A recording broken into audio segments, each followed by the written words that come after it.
சீமான் பேசுற அரசியல் ஒரு பாசிஸ்ட் அரசியல். அவர் அண்டை இனங்களான தெலுங்கு மக்கள், கன்னட மக்கள், மலையாளிகள் அவங்கள எதிரியா காட்டுறாரு.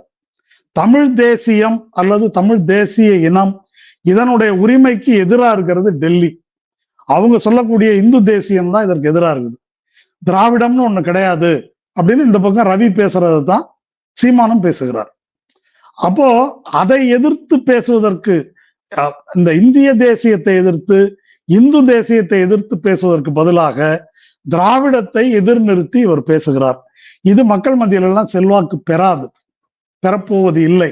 ஆனால் ஒரு குறிப்பிட்ட அளவு இவர் சேர்த்து வச்சிருக்கிற இந்த கூட்டம் இருக்கு இல்லையா, பொதுவா எல்லாரும் என்ன சொல்றாங்க, 18 வயசுக்கு போவாங்க, 30 வயசுக்கு வெளியே வந்துருவாங்க சீமான் கட்சியில இருந்து அப்படின்னு ஒண்ணு சொல்றாங்க. நான் அதுல உடன்பாடு இல்லை எனக்கு.